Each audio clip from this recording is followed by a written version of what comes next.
6 months after the collapse of Apex Logistics, I wasn't just sitting on my porch anymore. I was sitting in a high-rise office with a view of the city's industrial district, the same district where Apex's trucks used to rumble. Now, those trucks were being painted white and blue. My Colors.my new firm, Heartbeat, wasn't just a software company. We were an automated logistics powerhouse, and I was about to hold my first all-hands meeting. I stood at the head of the conference table. Looking back at me were 12 familiar faces, the clunky legacy team Arthur had fired alongside me. They looked younger, refreshed, and focused. "Thanks for coming, everyone," I said. "You've all seen the news. Apex is officially liquidated. Their physical assets were sold off this morning." Sarah, my former head of database management, smirked. "I heard Julian tried to pivot to AI consulting after the crash. Last I checked, he's back to intern-level QA for a crypto startup." "He was a symptom, not the cause," I replied. "The cause was a leadership that didn't understand that the people writing the code are the ones holding the foundation. Today, we change that." A sharp, desperate rapping at the glass door interrupted us. My assistant looked panicked. Behind her stood a man in a rumpled suit, his tie crooked, his eyes bloodshot. "It was Arthur." The room went silent. My team, the people he had dismissed as line-item expenses, stared at him with cold, level gazes.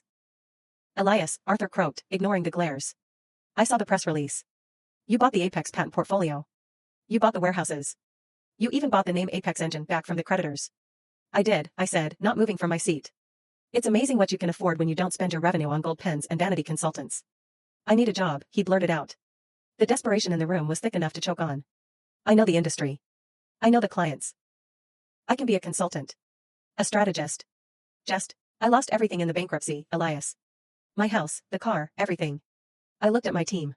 I saw the late nights they'd worked for him without pay. I saw the way he'd made them feel invisible. I stood up and walked over to him. For a second, he looked hopeful. He actually reached out a hand, expecting a shake, an old boys club moment of forgiveness. I didn't take it. Instead, I handed him a printed sheet of paper from the stack on the door. "What's this?" he asked, blinking. "It's a job description," I said. "We're looking for a night shift logistics coordinator for the New Jersey hub.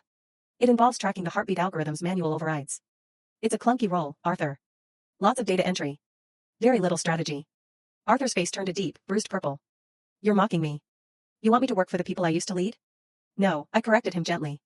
"I want you to work for the people you used to underestimate. The pay is market rate, and the benefits are standard. But I should warn you." I leaned in, my voice dropping to a whisper. "The system is very sensitive to human error.